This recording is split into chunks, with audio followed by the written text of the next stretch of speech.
Hello दोस्तों, स्वागत है आपका हमारे YouTube चैनल एकलव्या क्लासेज पर। हार्दिक अभिनंदन है। आशा करता हूं आप स्वस्थ होंगे, अच्छे होंगे। दोस्तों, जो आज हमारा टॉपिक है वो है राजस्थान के प्रजामंडल आंदोलन। आज का टॉपिक है राजस्थान के प्रजामंडल के आंदोलन है। कौन कौन से प्रजामंडल बने थे, कौन कौन सा आंदोलन हुआ था।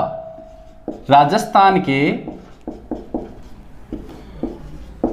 प्रजामंडल आंदोलन, प्रजामंडल आंदोलन।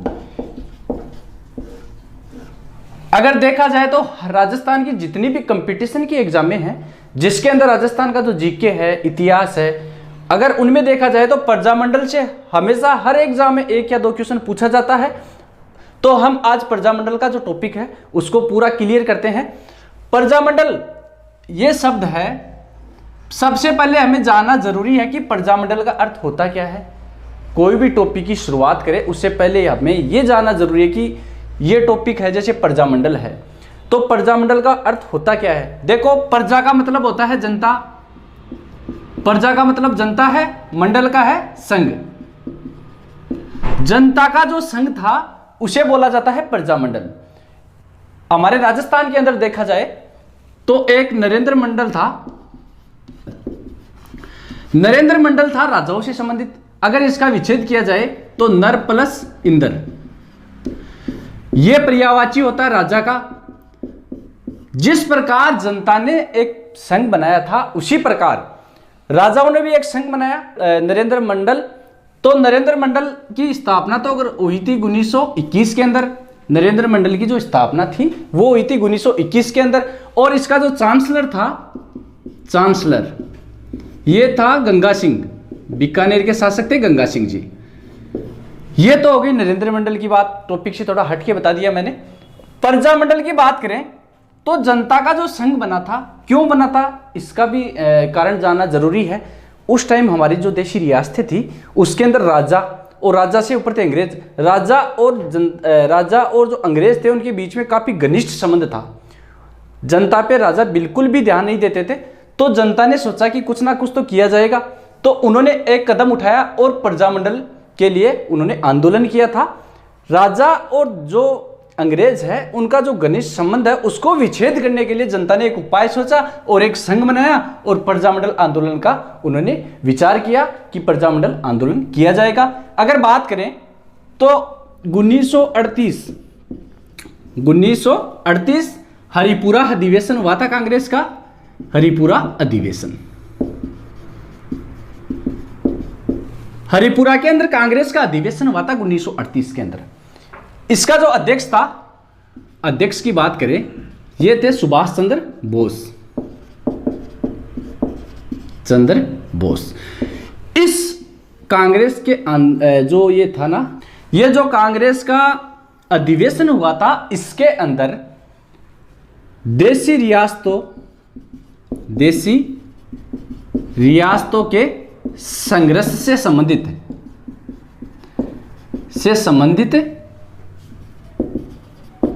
प्रस्ताव रखा गया। यह पहला कदम था कि कांग्रेस के किसी अधिवेशन के अंदर देशी रियासतों के जो संघर्ष है उसका प्रस्ताव रखा गया। किसमें? हरिपुरा अधिवेशन में। काफी बार एग्जाम के अंदर सिंपली क्वेश्चन भी पूछ लिया जाता है कि किस अधिवेशन के अंदर देशी रियासतों के संघर्ष से संबंधित प्रस्ताव रखा गया। वो मैंने आपको बता दिया है। सुभाष चंद्र बोस इसके अध्यक्ष थे। इसके बाद अगर देखा जाए तो प्रजामंडल है ये बना था उत्तरदायी शासन की स्थापना के लिए। अगर देखा जाए मूल रूप से तो ये बना था उत्तरदायी शासन की स्थापना के लिए, शासन की स्थापना के लिए। अगर बात करें तो जयपुर रियासत के अंदर सबसे पहला प्रजामंडल बना था, वो था जयपुर प्रजामंडल। प्रजामंडल की बात करें, जयपुर प्रजामंडल, प्रजामंडल यह बना था सबसे पहले 1931 के अंदर। और इसके अध्यक्ष, इसका जो संस्थापक था वो था कपूर चंद पाटनी। ये तो है प्रजामंडल से बेसिक जो चीजें हैं वो मैंने क्लियर करवाई है आपको। प्रजामंडल का अर्थ होता है जनता, जनता का संघ जो बना था उसे बोलते हैं प्रजामंडल। और जनता ने एक संघ बनाकर जो आंदोलन किया उसे ही आज हम प्रजामंडल के नाम से जानते हैं। और राजाओं ने भी एक संघ बनाया था, उसका नाम है नरेंद्र मंडल। नर प्लस इंद्र मतलब ये राजा का पर्यायवाची है। इसका जो चांसलर बने थे, काफी बार राजस्थान के एग्जामों के अंदर पूछा जाता है कि नरेंद्र मंडल का चांसलर कौन थे, वो थे बीकानेर के शासक गंगा सिंह। इसके बाद कांग्रेस का जो हरिपुरा अधिवेशन था उसके अध्यक्ष थे सुभाष चंद्र बोस थे, और देशी रियासतों के संघर्ष से संबंधित जो प्रस्ताव रखा गया किसी कांग्रेस के अधिवेशन में, वो थे हरिपुरा का अधिवेशन 1938 के अंदर। उसके बाद बात करें उत्तरदायी शासन की स्थापना के लिए, यह प्रजामंडल का आंदोलन माना जाता है। जयपुर प्रजामंडल की स्थापना सबसे पहले हुई थी, कब? 1931। उसके बाद अगर देखा जाए तो जयपुर जो प्रजामंडल है इसके संस्थापक थे कपूर चंद पाठनी। ये तो है बेसिक चीजें। इसके बाद अगर देखा जाए तो सबसे ज्यादा एग्जाम के अंदर जो क्वेश्चन पूछा जाता है वो सिंपल तौर पे अगर देखा जाए तो ये पूछा जाता है कि किस प्रजामंडल की स्थापना किस सन के अंदर हुई थी, यानी प्रजामंडल की स्थापना किस सन के अंदर हुई थी। और अगर थोड़ा सा डीप पूछ लिया जाए तो ये भी पूछा जा सकता है कि इस प्रजामंडल की स्थापना किसने की और ये किस सन के अंदर हुआ, और प्रजामंडल के अंदर जो गतिविधियां हैं वो क्या क्या हुई थी। तो उससे लेकर हम बात करते हैं।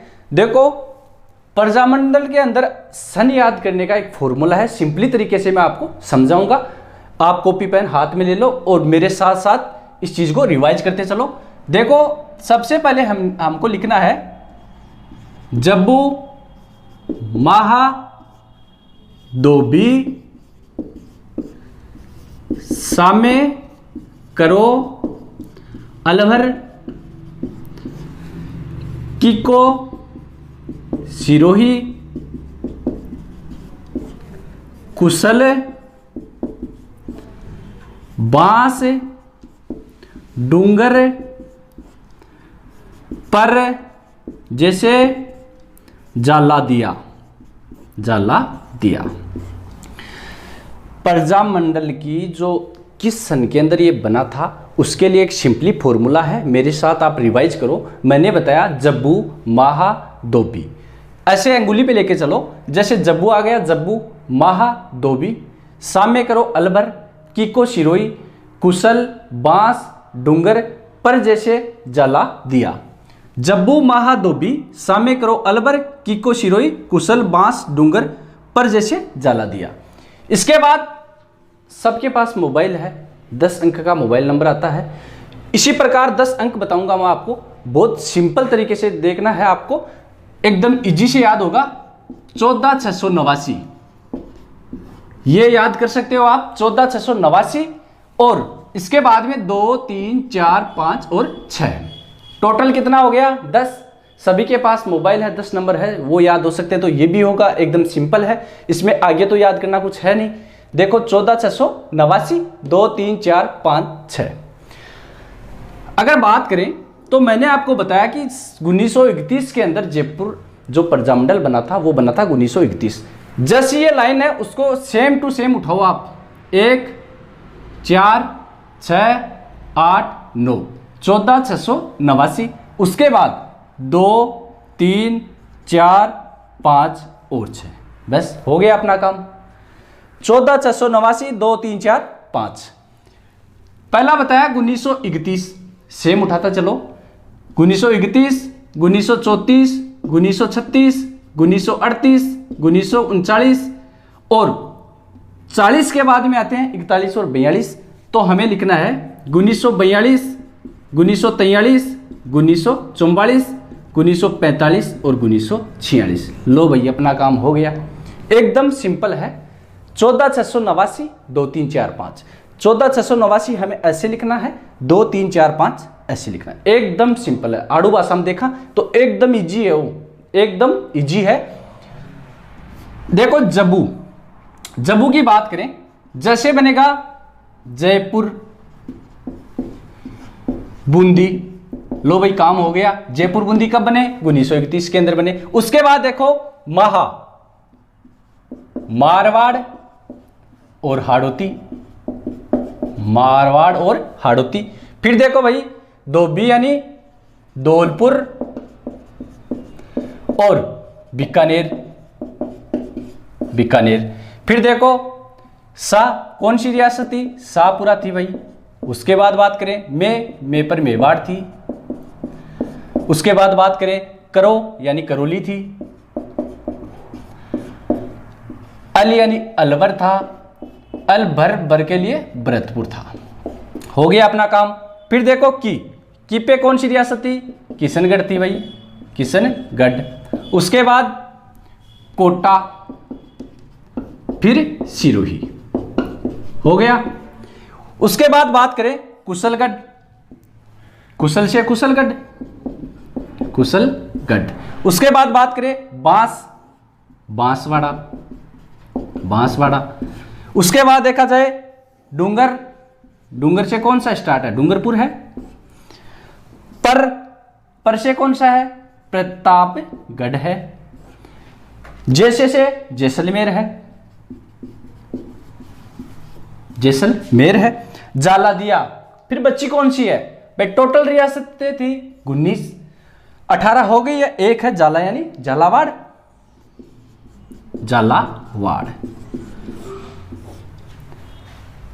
एकदम इजी है, कुछ भी इसमें डिफिकल्ट नहीं है। मेरे साथ कम से कम 5 या 6 बार आप रिवाइज करो। देखो मैंने बताया है जब्बू माहा धोबी, सामे करो अलवर, कीका सिरोही, कुशल, बांस, डूंगर, पर जैसे जाला दिया। एकदम इजी है। 10 शब्द है। 1 2 3 4 5 6 7 8 9 10 ही मैंने अंक बताए हैं आपको। 14,689। आप मन के अंदर 5 बार इस चीज को मेरे कहने से बोलो। और एग्जाम के अंदर अगर हम कहाँ भूल जाते हैं कि डेट, हमेशा सबसे ज़्यादा डेट का कंफ्यूजन रहता है एग्जाम के अंदर, उसके लिए मैंने एक फॉर्मूला निकाला है आपके लिए एकदम इजी तरीके से बताने के लिए। देखो जब्बू माहा धोबी मैंने बताया, जैसे जयपुर हो गया 1931 के अंदर, जयपुर और बूंदी का हो गया। माहा 1934 मारवाड़ और हाड़ौती। धोबी धौलपुर बीकानेर, शाहपुरा मेवाड़ करौली अलवर भरतपुर। ये देखो 1939 में किशनगढ़ कोटा और सिरोही, 1942 का कुशलगढ़, 1943 में बांसवाड़ा, 1944 डूंगरपुर, 1945 प्रतापगढ़ जैसलमेर, 1946 झालावाड़। बताओ क्या समझ में नहीं आया आपको? इतना इजी तरीके से मैंने बताया है। आप मन के अंदर 5 बार इसको रिवाइज करना, कॉपी पेन लेके खुद रफ कॉपी के अंदर इसको 5 बार ये सेम डायग्राम बनाना है। मोबाइल नंबर है भाई, सीधी सी बात है, 10 मोबाइल नंबर याद कर सकते हो और इसमें तो 5 ही याद करने हैं आपको। 14,689 है, 2 3 4 5 6 है, हो गया। ऐसे रखो, देखो 14,689 और फिर 2 3 4 5 6, हो गया अपना काम। यानी सन याद करने का सबसे सटीक और एकदम इजी फॉर्मूला है हमारे पास। आप सेम इसका स्क्रीनशॉट लेना चाहो तो ले सकते हो, एक बार ले लो और रफ कॉपी के अंदर मेरे कहने से आप 5 बार इस चीज़ को मन ही मन के अंदर गुनगुनाना और सेम ऐसा पैटर्न बनाना है।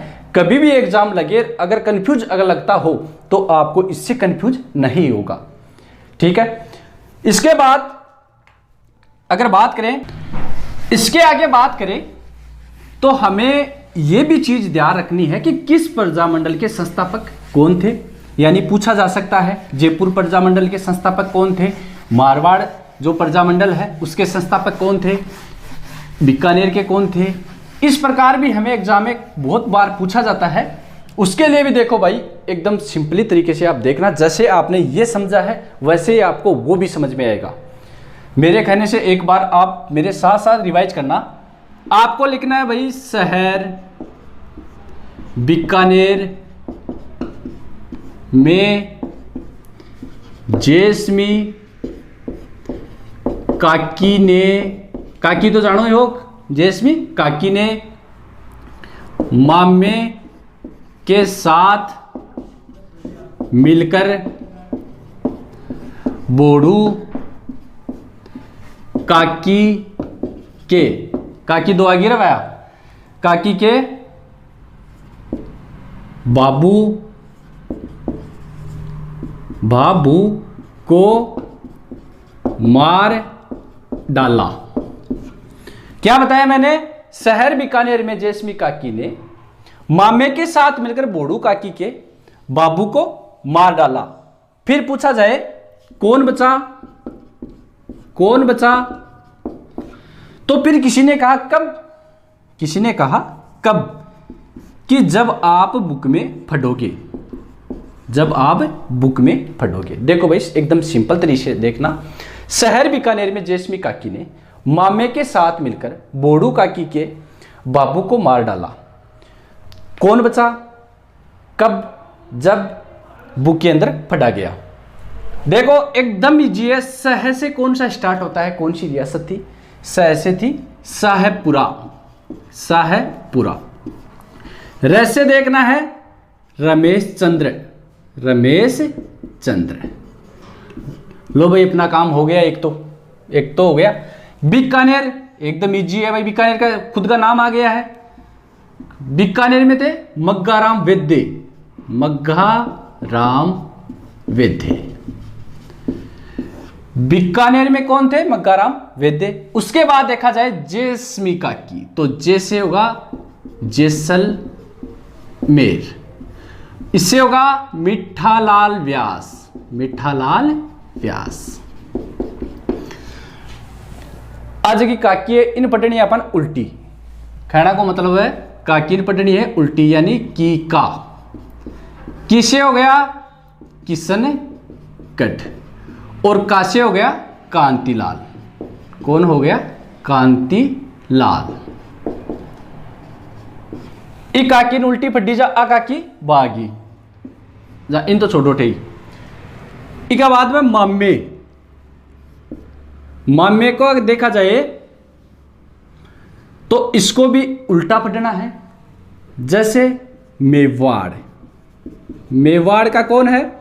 माणिक्यलाल वर्मा। मैंने बताया था जो किसान आंदोलन था उसके अंदर बताया था 24 अप्रैल 1938 को मेवाड़ के अंदर माणिक्यलाल वर्मा ने अपनी पत्नी नारायणी देवी के साथ मिलकर मेवाड़ प्रजामंडल की स्थापना की और बलवंत राव को पहला अध्यक्ष बनाया था। यह बात मैंने पहले भी बताई है। मेवाड़ का है माणिक्यलाल वर्मा। हो गया इतना काम, ये भी ले लिया। फिर चलो बोडूगन, इसको भी उल्टा पढ़ना है। ये हो गया डूंगरपुर, डूंगरपुर का है बोगीलाल पांड्या, बोगीलाल पांड्या।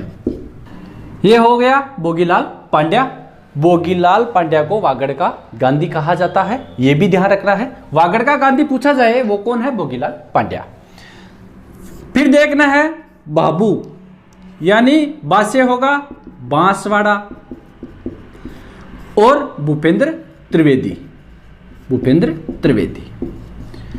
इसके बाद इन सब को रहने दो। फिर आ गया को से कौन सा स्टार्ट होता है भाई? कोटा होता है, कोटा। न से नैनू राम शर्मा, बचा बचा को छोड़ो। फिर चलो कब और जब। देखो जैसे लेना है हमें जयपुर, जयपुर। जयपुर का देखें तो कांतिलाल सॉरी कपूरचंद पाटनी। पहले कौन थे? कपूरचंद पाटनी। उसके बाद साथ दिया था बजाजी ने, तो इनको भी साथ ले लो भाई, बजाजी, जमनालाल जी बजाज।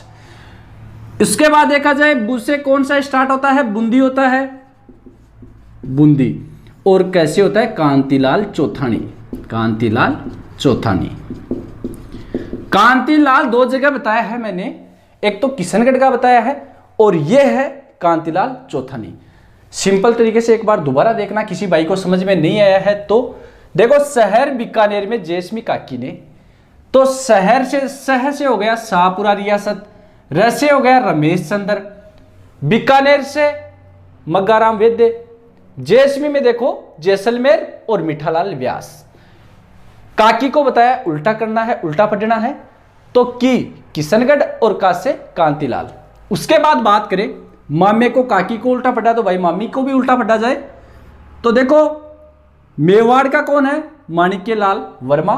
उसके बाद इसको भी उल्टा ले भाई। डूंगरपुर का कौन है? बोगीलाल पांड्या, वागड़ का गांधी है। फिर देखो बाबू, बासे हो गया बांसवाड़ा, बुसे भूपेंद्र त्रिवेदी। कौन कौन शब्द में कोटा आ गया? नैनूराम शर्मा। कब जब में देखो जैसे जयपुर हो गया कापूरचंद पाटनी और बजाजी इसके अधिवेशन के जो अध्यक्ष भी बने थे, और काफ़ी सबसे ज़्यादा सहयोग था इनका बजाजी का। तो बजाजी और कपूरचंद पाटनी जयपुर के हैं। उसके बाद देखा जाए तो बूसे बुंदी और कैसे कांतिलाल चौथानी। कौन सा प्रजामंडल किस सन के अंदर बना और इसका संस्थापक कौन है, ये जो फॉर्मूला बताया है आप 5 या 6 बार अपनी प्रैक्टिस करना, अच्छे से आपको याद होगा और एग्जाम के अंदर कभी भी आपको कंफ्यूजन पैदा नहीं होगा। फिर इससे आगे चले, हम आगे बात करते हैं जयपुर प्रजामंडल आंदोलन की। जयपुर प्रजामंडल आंदोलन की मैंने बताया कि राजस्थान के अंदर सबसे पहले बना कौन सा था, जयपुर प्रजामंडल। कब? 1931 के अंदर। और संस्थापक भी मैंने आपको बता दिया है, ये दोनों चीजें मैंने आपको क्लियर करवा दी है। शुरुआत करते हैं जयपुर प्रजामंडल। जयपुर प्रजामंडल इसके शुरुआत कब होती है, बनता कब है? 1931 की सन के अंदर, सन 1931। संस्थापक भी मैंने बताया है कपूरचंद पाटनी। और किनके साथ मिलकर बनाया था? बजाज जी के साथ। बजाज जी के साथ मिलकर बनाया था। तो संस्थापक अगर पूछा जाए तो कपूरचंद पाटनी। कौन? संस्थापक। अब देखो जयपुर प्रजामंडल 1931 के अंदर बना, तो इसका मतलब ये तो है नहीं कि भाई जयपुर के अंदर जो राजनीतिक गतिविधियां थी वो 31 से प्रारंभ हुई, उससे पहले भी हुई थी। थोड़ा सा हम पीछे का भी देख लेते हैं, एग्जाम के अंदर काफ़ी बार पूछा भी जाता है पीछे से संबंधित, भाई जयपुर के अंदर जो क्रांतिकारी नेता कौन कौन थे, जन जागृति सबसे पहले जयपुर में किसने फैलाई थी, वो बातें भी हम साथ में लेके चलते हैं। उसके अंदर है अर्जुन लाल शेट्टी। क्रांतिकारियों के जो टॉपिक आएगा हमारा, उसके अंदर मैं डिटेल से और बताऊंगा, थोड़ा सिंपल सा देख लेना।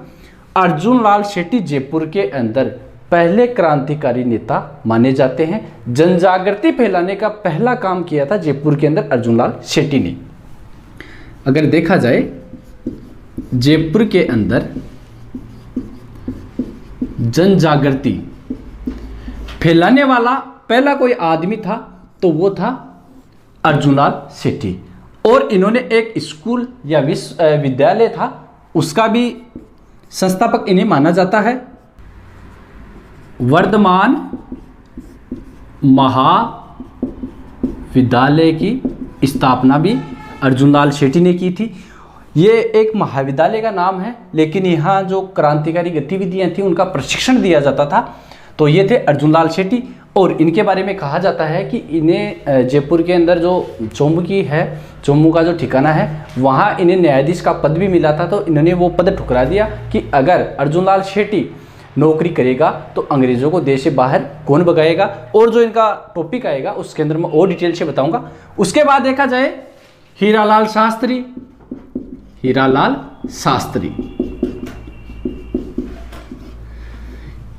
शास्त्री ने जयपुर के अंदर जयपुर हितकारिणी सभा की स्थापना की। जयपुर हितकारिणी सभा।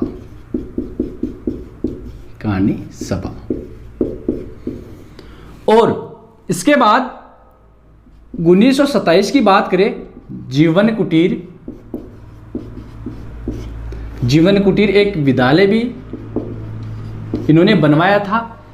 और 1935 के अंदर इसका नाम परिवर्तित करके वनस्पति विद्यापीठ कर दिया था। और ये कहाँ है? ये है निवाई टोंक। हीरालाल शास्त्री की एक पुत्री थी, उसका नाम था शांताबाई। शांताबाई ने अपने पिताजी को पहले भी कहा एक बार, यानी उनकी बहुत जल्दी उनकी मृत्यु हो जाती है, तो अपने पिताजी से कहा कि पिताजी मैं तो एक अच्छे परिवार की हूँ, थोड़ा सक्षम परिवार है, पढ़ पाती हूँ, लेकिन जो गरीब परिवार की जो बच्चियाँ हैं वो पढ़ नहीं पाती है, उनकी आर्थिक स्थिति कमज़ोर है। दूसरी बात, लड़कियों को घर से वैसे बाहर नहीं निकाला जाता, तो मैं उनको पढ़ाना चाहती हूँ। तो उन्होंने घर घर जाकर उनको पढ़ाई करवाई और उनकी मृत्यु होने के बाद हीरालाल शास्त्री ने सोचा कि मेरी बच्ची के ने जो काम स्टार्ट किया है क्यों ना उसको और गति प्रदान करे और उनको सच्ची श्रद्धांजलि मिले।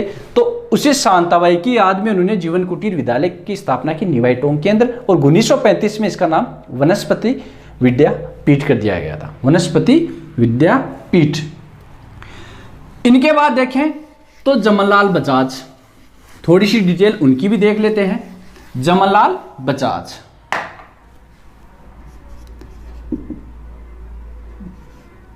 जमनलाल बजाज, जमनलाल बजाज काशी का वास सीकर के रहने वाले थे। काशी का वास सीकर के अंदर जगह है, वहां के रहने वाले थे। कांग्रेस के कोषाध्यक्ष थे, कोषा अध्यक्ष थे। और ऐसा मानना है कि गांधी जी ने जितने भी आंदोलन किए हैं उन सभी का खर्चा बजाज जी ने उठाया है। ऐसा भी मानना है कि इनकी जो चेकबुक थी वो गांधी जी के पास थी और कहा था कि आपको जितना भी पैसा निकालना है अब मेरी चेकबुक से आप निकालो। तो कांग्रेस के कोषाध्यक्ष भी है। और गुलाम नंबर 4, गुलाम नंबर 4 भी इन्हें कहा जाता है, जमनलाल बजाज को। और गांधी जी के पांचवें पुत्र क्यों कहा जाता है? मैंने बता दिया था कि गांधी जी के पास इनकी चेकबुक थी, गांधी जी के 4 पुत्र थे और पैसे देने वाला 5वां पुत्र ये है, तो गांधी जी के 5वें पुत्र है। गुलाम नंबर 4 है, इन्होंने कहा भारत गुलाम है, उसके बाद राजस्थान गुलाम है और जयपुर रियासत गुलाम है और चौथा गुलाम मैं हूं। तो गुलाम नंबर 4 पूछा जाए तो ये थे जमनलाल बजाज। और भी इनकी डिटेलें हैं, वो जो अलग से टॉपिक होगा उसके अंदर हम देखेंगे। तो मैंने बताया जयपुर जो रियासत है उसके अंदर प्रजामंडल की स्थापना होती है 1931 के अंदर। किसने की? कपूरचंद पाटनी ने। किसके साथ मिलकर? बजाज जी के साथ मिलकर। उसके बाद बजाज जी अपने काम से दिल्ली चले जाते हैं और 5 साल बाद में वापस आते हैं। तो आकर देखते हैं कि जो प्रजामंडल का जो उनका शिविर लगता था वहाँ ताला लगा हुआ था। तो आते ही पूछा कपूरचंद पाटनी को भाई प्रजामंडल का क्या हुआ था, मैंने आपको सौंपा था। तो कपूरचंद पाटनी ने कहा कि मैं अकेला था, मैं संभाल नहीं पाया, घर गृहस्थी में लग गया था। तो बजाज जी ने सोचा यार कुछ ना कुछ तो किया जाए। तो उन्होंने एक चिरंजी लाल मिश्र आदमी को बुलवाया। और 1936 की बात करें, 1936 तो ये पहले था 1931 में बन गया था। 5 साल तक ये एक तरह से सुषुप्त अवस्था के अंदर था, यानी इसके अंदर कोई भी गतिविधि नहीं थी। 1936 के अंदर जमनलाल बजाज आते हैं और इसका जो अध्यक्ष है ये बनाते हैं चिरंजी लाल मिश्र को, चिरंजी लाल मिश्र। और इसका जो सचिव है वो नियुक्त करते हैं हीरालाल शास्त्री को, हीरालाल शास्त्री को। इसका पुनर्गठन किया गया 1936 में, पुनर्गठन। और जो सुचारू रूप से इसने काम प्रारंभ किया था 1937 ने। कभी कभी गाइडों के अंदर ये 36 की जगह 37 भी मिलता है। क्यों मिलता है? क्योंकि पुनर्गठन होने के बाद में सुचारू रूप से काम प्रारंभ किया था 1937 के अंदर। इसके बाद 8-9 मई 1938 को इसका अधिवेशन बुलाया जाता है प्रजामंडल का, और इसकी अध्यक्षता की थी बजाज जी ने। अध्यक्षता किसने की? बजाज जी ने। बजाज जी ने इसकी अध्यक्षता की। कब? जब 8-9 मई 1938 को इसका जो अधिवेशन था, अधिवेशन कौन सा था? पहला अधिवेशन था पहला। इसका जो पहला अधिवेशन बुलाया गया उसके अध्यक्ष थे बजाज जी। और इसके अंदर भाग लेने के लिए भारत की एक बहुत बड़ी महिला थी कस्तूरबा गांधी, वो भी आई हुई थी। और 10 मई 1938 को महिलाओं का सम्मेलन बुलाया और उसके अंदर भाषण दिया कस्तूरबा गांधी ने। कब? 10 मई 1938 को। कौन आई? कस्तूरबा गांधी। और जो महिलाओं का सम्मेलन था उसको संबोधित किया। एग्जामिनर कैसे भी घुमा फिरा के क्वेश्चन पूछ सकता है कि जयपुर प्रजामंडल के अंदर कौन सी महिला ने महिलाओं का जो सम्मेलन था उसका संबोधन किया, वो थी कस्तूरबा गांधी। और जो जयपुर प्रजामंडल है उसका पहला अधिवेशन 8-9 मई 1938 को हुआ था। किसने इसकी अध्यक्षता की? बजाज जी ने। अगर पूछा जाए 1936 के अंदर अध्यक्ष किसको बनाया? चिरंजीलाल मिश्र को। सचिव कौन थे या मंत्री मान लो? हीरालाल शास्त्री थे। तो इतनी बातें आपको क्लियर है। उसके बाद अगर आगे देखें और बात करें आगे, तो अगर देखा जाए तो 1938 के अंदर मैंने आपको बताया था जो शेखावटी किसान आंदोलन था उसका विलय भी जयपुर रियासत के अंदर जो प्रजामंडल था उसके अंदर उन्होंने अपना विलय कर लिया था। शेखावटी जो किसान आंदोलन है उसके जो बड़े बड़े नेता थे वो जयपुर प्रजामंडल के अंदर सम्मिलित होते हैं। शास्त्री जी के कहने पर 1938 के अंदर जयपुर प्रजामंडल में शेखावटी के जो किसान हैं, शेखावटी के किसान जयपुर प्रजामंडल के अंदर सम्मिलित होते हैं। जो मुख्य नेता हैं वो एक बार देखना, काफी बार एग्जाम के अंदर पूछा भी जाता है। सरदार हरलाल सिंह, नेतराम गोरीर, ताड़केश्वर, ये जो मुख्य नेता थे वो इसके अंदर सम्मिलित थे। और एक चीज और बताऊं मैं आपको, नेतराम गोरीर है, इनकी जो पोत्री है उनका नाम था कमला बेनीवाल। कमला बेनीवाल राजस्थान की पहली महिला मंत्री कौन थी? कमला बेनीवाल थी। 2003 के अंदर ये राजस्थान की पहली उप मुख्यमंत्री बनी थी। उसके बाद में त्रिपुरा, गुजरात और मिजोरम की राज्यपाल भी बनी थी। इनको अलग जाना जाता है, राजनीतिक जो गतिविधियां हैं, जो राजनेता है उनके अंदर इन्हें जाना जाता है। और ये इनका संबंध था, नेतराम जो गोरीर थे ना उनसे इनका संबंध था। तो कमला देवी का भी देख लो। मैंने क्या बताया आपको? मैंने बताया कि जो कमला बेनीवाल है वो राजस्थान की पहली महिला मंत्री और 2003 के अंदर उप मुख्यमंत्री भी बनी थी। उसके बाद त्रिपुरा, गुजरात और मिजोरम की राज्यपाल भी बनी थी।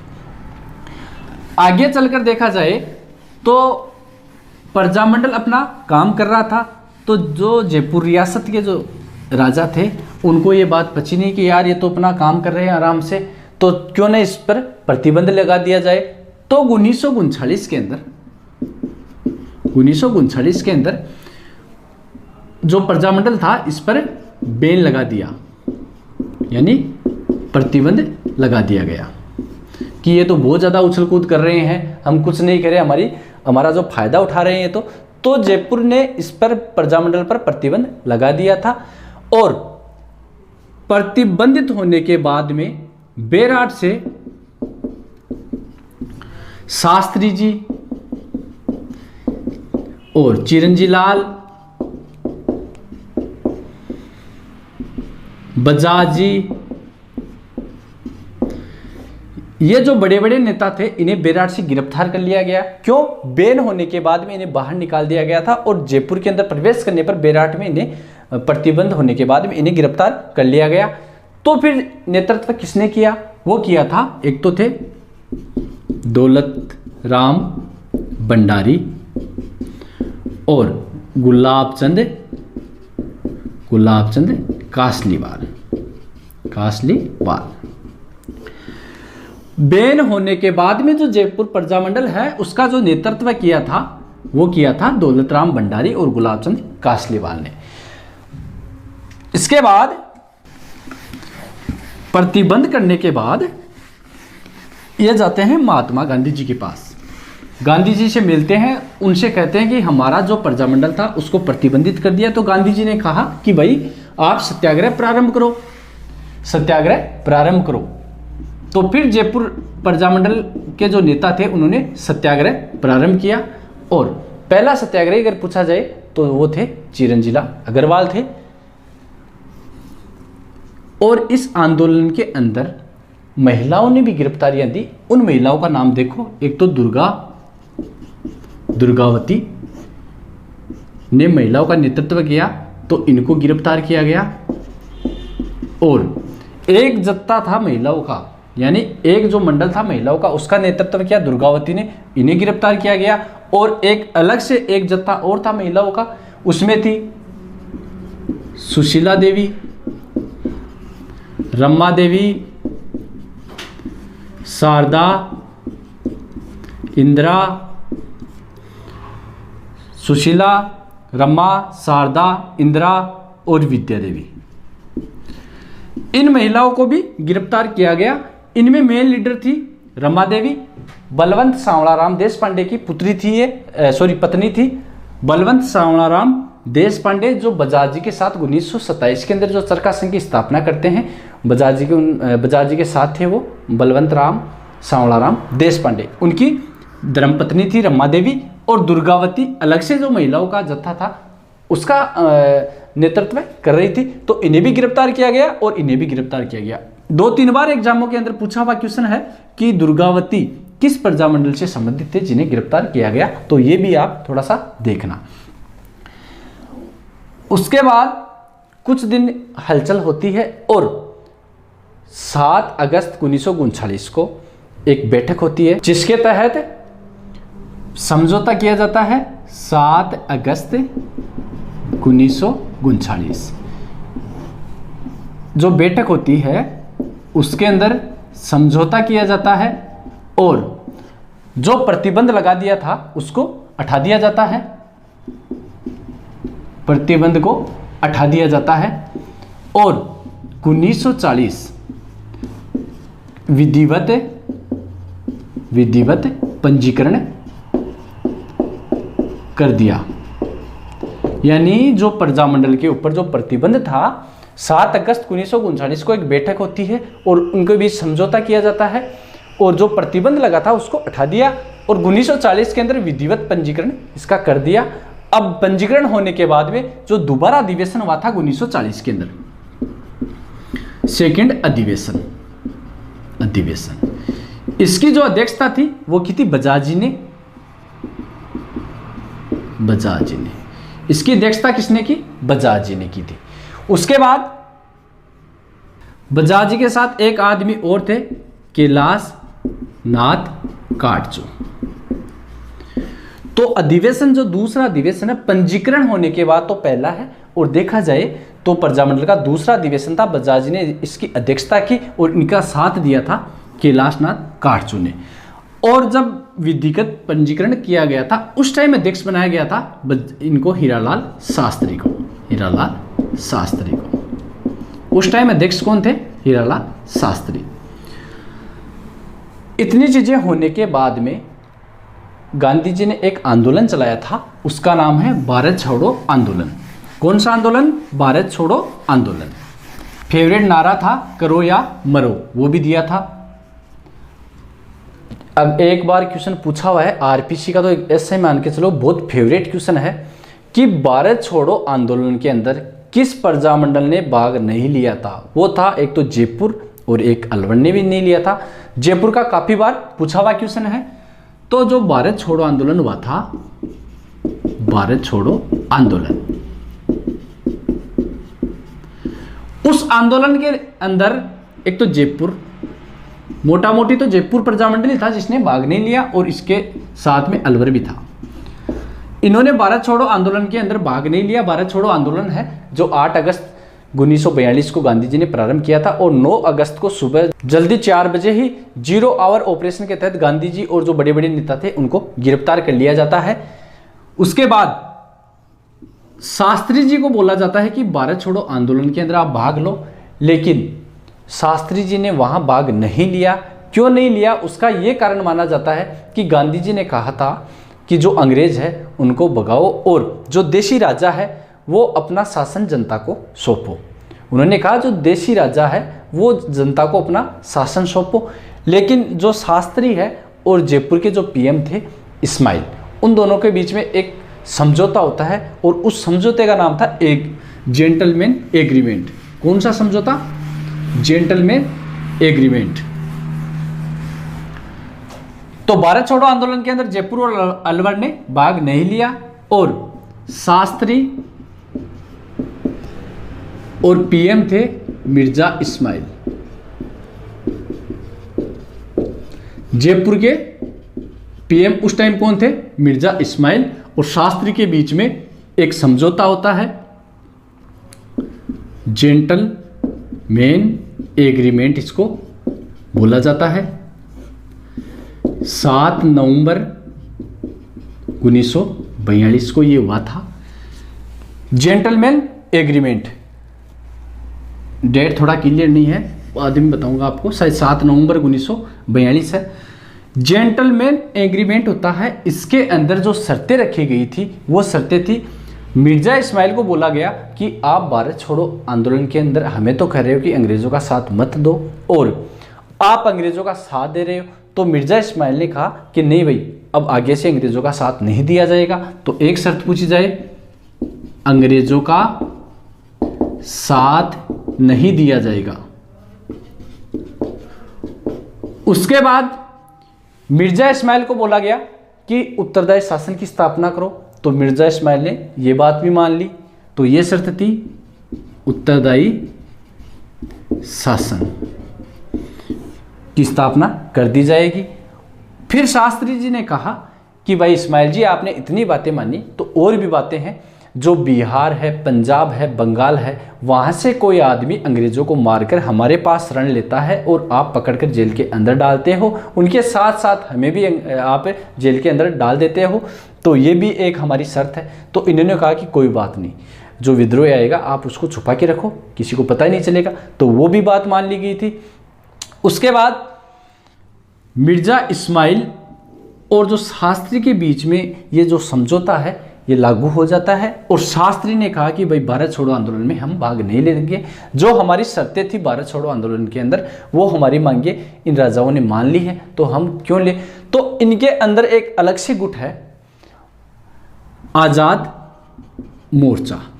आज़ाद मोर्चा, इन्होंने भाग तो नहीं लिया, लेकिन इनके ही सदस्य थे, जो उपाध्यक्ष थे, उनका नाम है हरीश चंद्र। हरीश चंद्र, बाबा हरीश चंद्र, पूछ लिया जाए, बाबा हरीश चंद्र। हरीश चंद्र ने एक अलग मोर्चा स्थापित किया और जनता तक करो या मरो का, भारत छोड़ो आंदोलन के अंदर करो और मरो का जो नारा था वो जनता तक फैलाया था।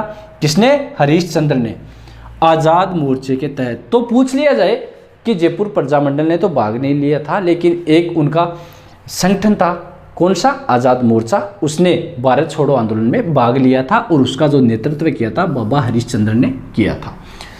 सिंपली क्वेश्चन पूछा जाता है कि भारत छोड़ो आंदोलन में किसने भाग नहीं लिया? जयपुर ने नहीं लिया, जयपुर के अलावा अलवर ने नहीं लिया। शास्त्री और पीएम मिर्जा इस्माइल के साथ एक समझौता होता है, उसका नाम है जेंटलमैन एग्रीमेंट।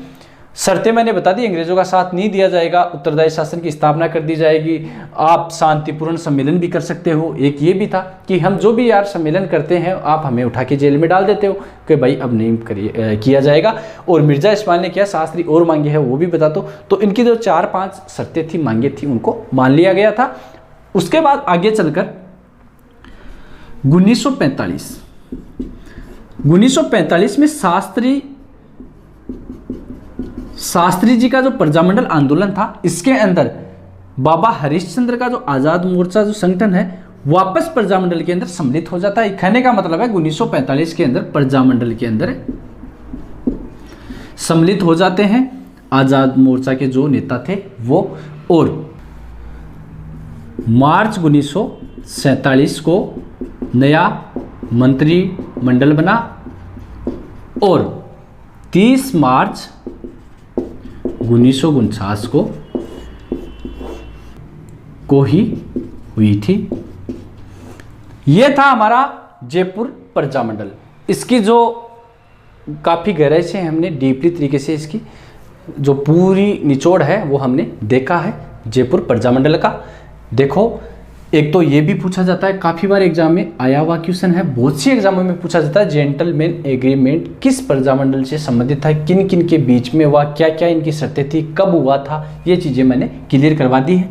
और जो आज़ाद मोर्चा है उसके थे बाबा हरिश्चंद्र, और देखिए तो इनके साथ में और भी थे, दौलत राम भंडारी थे, और जीसी कासलीवाल या गुलाब चंद कासलीवाल थे, आदि नेता इनके साथ सम्मिलित होते हैं। और 1945 में नेहरू जी के कहने पर जयपुर प्रजामंडल के अंदर आज़ाद मोर्चा का वापस विलय होता है। मार्च 1947 में नया मंत्रिमंडल बना और 30 मार्च 1949 को इस रूप से अपना काम प्रारंभ किया। ये था हमारा जयपुर प्रजामंडल। उसके बाद में कल बात करेंगे बूंदी प्रजामंडल आंदोलन की। जो आज मैंने बताई है आपको, एक जो फॉर्मूला बताया है, कौन सा बताया है? जब्बू महा धोबी सामे करो अलबर की को शिरोही कुशल बांस डूंगर पर जैसे जला दिया 14,689। और मैंने बताया शहर बीकानेर में जैस्मी काकी ने मामे के साथ मिलकर बोडू काकी के बाबू को मार डाला, कौन बचा कब जब बुक। ये मेरा फॉर्मूला था, मैंने आपको अच्छे से समझाया है और आप इसकी प्रैक्टिस करना। ये जो फॉर्मूला है एग्ज़ाम के अंदर बहुत ज़्यादा काम आएगा आपका, क्योंकि ये कन्फ्यूज बहुत ज़्यादा होता है। और दोस्तों क्लास कैसी लगी और कमेंट बॉक्स में हमें ज़रूर बताइए। जो भी आपको दिक्कत हो हमें ज़रूर शेयर करें और वीडियो को ज़्यादा से ज़्यादा लाइक करें और सब्सक्राइब करें और दोस्तों अपने दोस्तों के साथ शेयर करें। और वीडियो देखने के लिए धन्यवाद।